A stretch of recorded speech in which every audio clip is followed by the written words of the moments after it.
Hello everyone. Today's poem is 和贾舍人早朝大明宫之作 by Wang Wei. And this video is also my personal celebration to China National Day. This poem is quite popular because of the two reasons. One pair of sentences became quite popular and famous whenever people want to describe a powerful, prosperous, and richful country. They use that pair of sentences to reflect the situation, which is 九天阊阖开宫殿，万国衣冠拜冕旒. So in a typical Chinese mind, that pair of sentences is the best description of a powerful and rich and prosperous country. The second reason is several famous poets write the same title poems at the same situation at the same time, and through the reviews of the later generations of Tang dynasty, this one by Wang Wei appears to be the best. And the famous poets among Chen Shen, among Du Fu, and also Jia Sheren. Jia Sheren is a very famous poet of the time, and his responsibility is to write the royal edict on behalf of the emperor. So he is a person with outstanding writing skills and with outstanding knowledge. The background of this poem is the officers of the Tang dynasty. They had a meeting in the morning with the emperor every morning. So that's the term 早朝, the meeting in the morning with the emperor. And after that meeting, the officers, they will return to their own offices. So Jia Sheren is one of the officers with the family name of Jia. Sheren is his position's title. So with this title, he works in the place of Zhongshu Sheng. So you can see in the map, he works in the Zhongshu Sheng. So after meeting in the morning, he will return to that place to continue his daily work. So the officer Jia Sheren, he wrote a poem describing the situation of the meeting with the emperor, the words of praise and charming for the emperor. There's so many such sort of the poems in the Chinese history that basically they don't last for long. They are not popular because nobody like it. But this one is quite popular for the two reasons I mentioned. Normally, we take this poem, the situation described, as the peak hours of the Tang dynasty. But anyhow, in fact, it is not. It was written in the year 758, roughly 3 years after the Civil War. The war didn't get over, but the good news, the Tang dynasty, they take back the capital city, Chang'an city. So they just back to this capital city, Chang'an. So in reality, everybody know there's so much thing ruined, and a lot of things is not there. A lot of people died. But anyhow, it looks like they will recover from the disaster of the civil wars, and people like to say something positive. So that's the big background of this poem. So when the officer 贾舍人 write one poem, the other people 杜甫、陈森 as well as Wang Wei, maybe some other peoples, they are inspired by the poem of 贾舍人, so they write back to the poem by 贾舍人. 贺 is write back, so the title 和贾舍人早朝大明宫之作. 早朝大明宫 is the title of the poem wrote by 贾舍人, and the 贺 is write back. So Wang Wei's poem actually is a write back to that poem. Okay, let's go through this poem. 贺贾舍人早朝大明宫之作。绛色击人报晓愁，赏衣方尽翠云裘。绛色击人 is a position in the royal palace. His duty is to cast the time to everybody in the palace, and the hat is in the red color, and the shape is just like the head of a chicken. So that person, or that sort of person, was so-called 击人, the man of chicken, because of the costume he wears. So 绛色击人 is very clearly referred to that person. He wears the red hat with the shape of a chicken's head.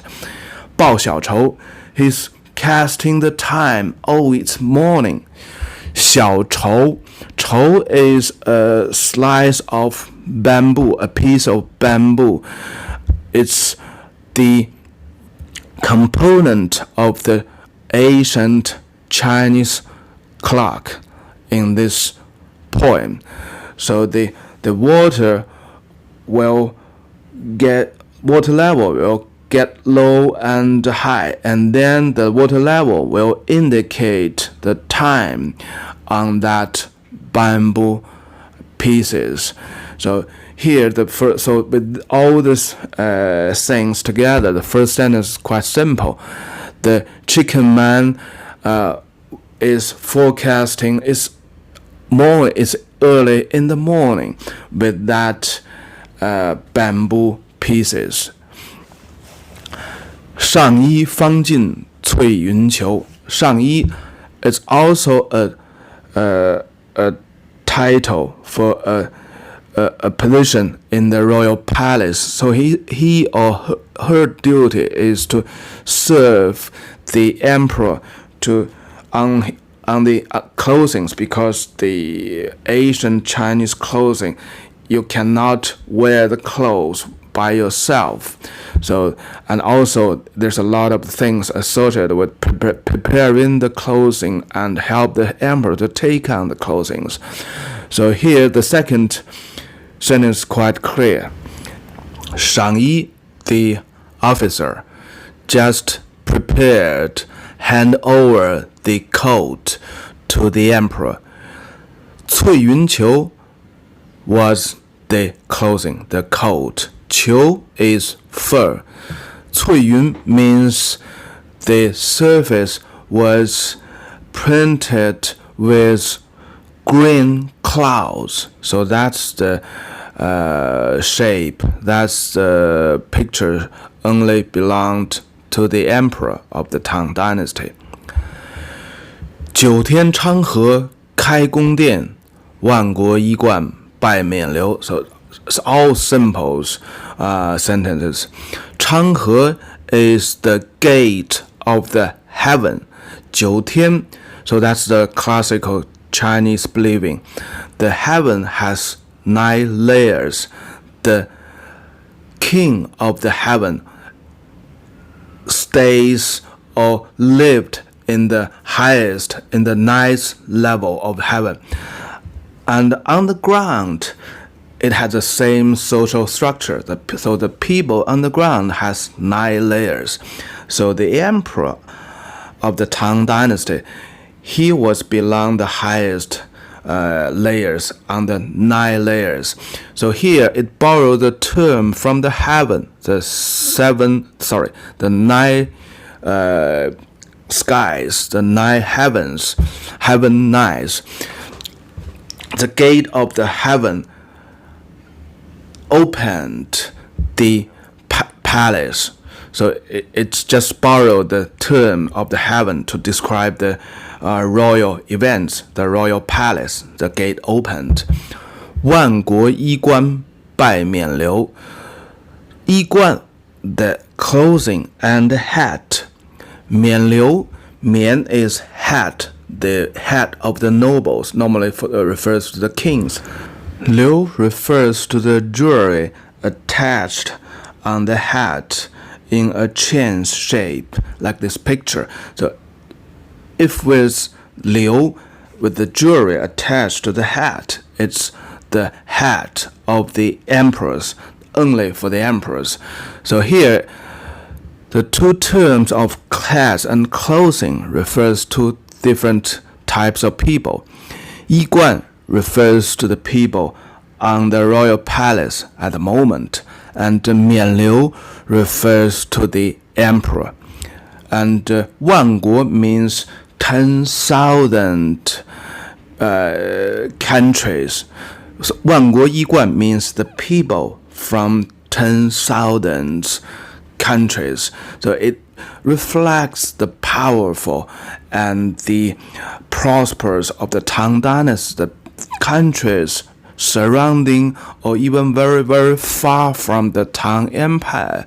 They send their ambassador, send their noble people to the Tang Empire, to the Tang capital, Chang'an, to see the Tang emperors. 万国衣冠拜冕旒, so it's quite simple. The ambassadors from all over the world, they came here to see the Tang emperor. 拜, it's very simple words for the Chinese, on the knees. So that's the things when people see the emperors, that's the things people do. So far, we have gone through the best part of this poem, the very vivid and very powerful descriptions to the royal court. Before the officers get into the royal palace, so through the sound, through the imaginations, the officer prepare the clothing for the emperor. Actually, is the imaginations of the Wang Wei. Anyhow, I do believe he had the chance to saw that.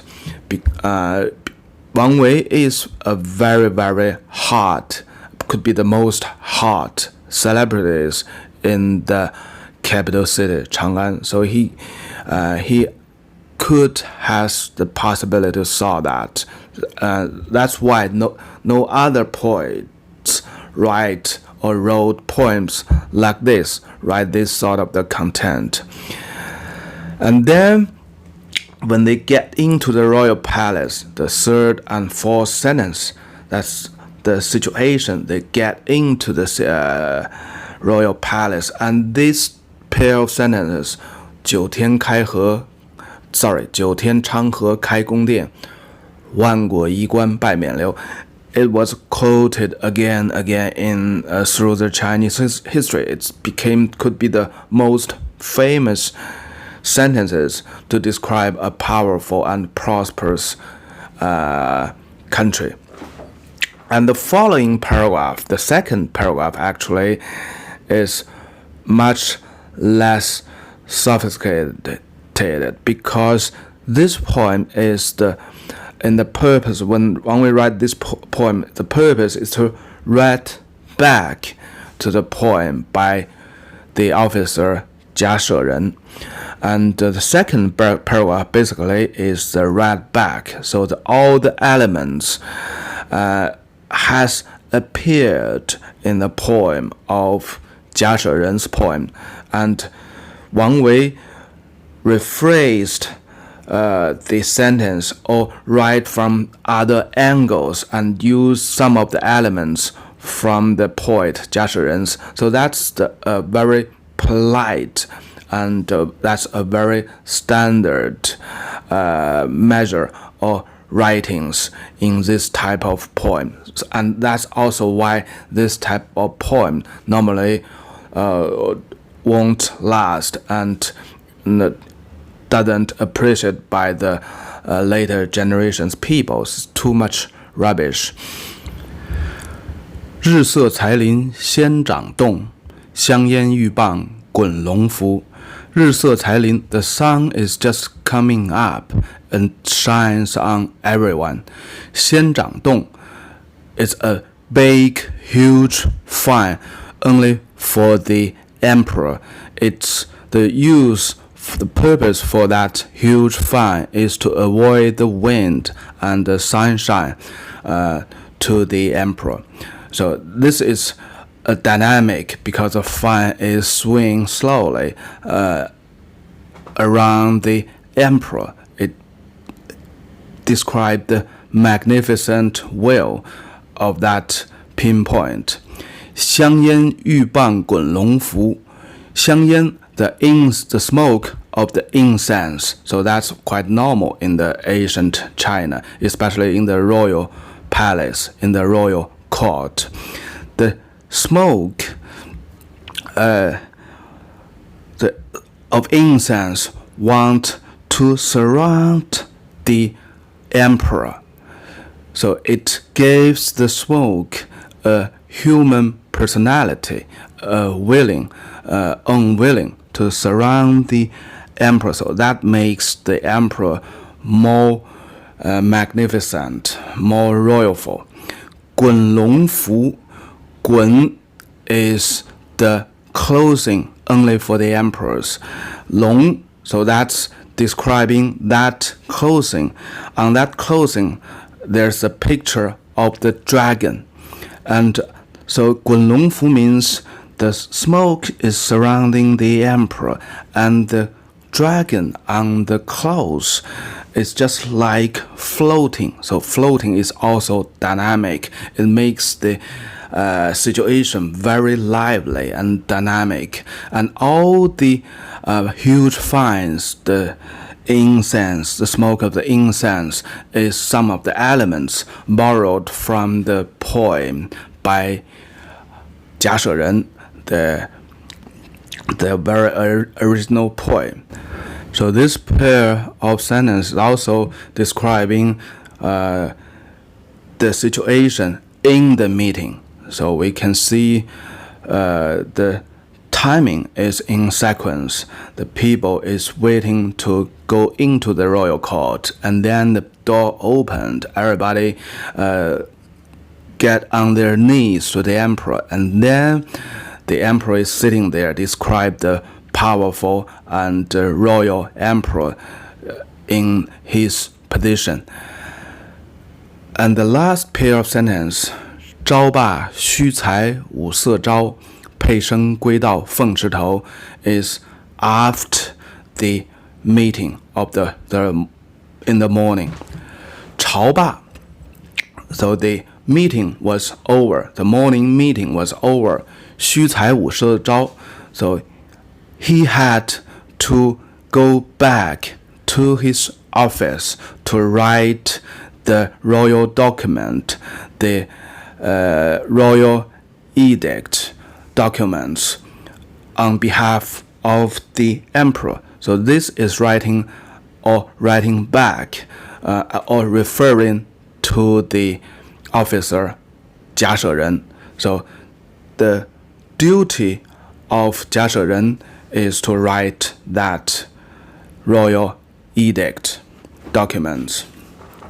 配生归道凤池头, and then it describes the sounding, the 配声, the jade, because the officers, they have some of the jade on their clothing. So when they're walking, the jade clash on each other and make sounds. The sound of the jade clashes. So he said that this sentence means the sound of the jade goes back to the place of 凤池头. So 凤池头 is a place referring to his office, 中书省. So we have, you can see the map. That 中书省 was the place of 凤池头. This is also describing or right back to the poem of 贾舍人, and this also a charming praise to the officer 贾舍人 as well. So you are a very capable person. You are taking the charge to writing the royal edict for the emperor, and then you had to go back to your office, and I hear you walking back. The sound of the jade clashes, and then the sound goes back to your office, to 凤池头, to 中书省. The content of this poem was not valued very highly, like almost all this type of poem, the writing back to others. Anyhow, it's still quite famous because of the wording and writing skills by Wang Wei. It's still treated as a masterpiece, and the sentence 九天阊阖开宫殿 万国衣冠拜冕旒 was quite famous sentences.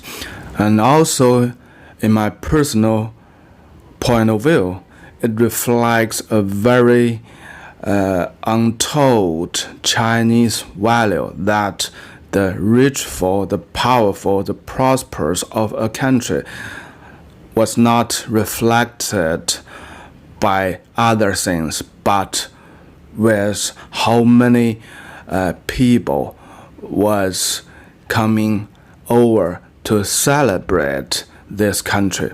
So in this poem, it reflects very clearly the people from 10,000 countries, they come over to the royal court of the Tang dynasty and celebrate to the Tang emperor. Okay, that's for today, and that's my own personal celebration to the Chinese National Day 2019. Okay, bye-bye.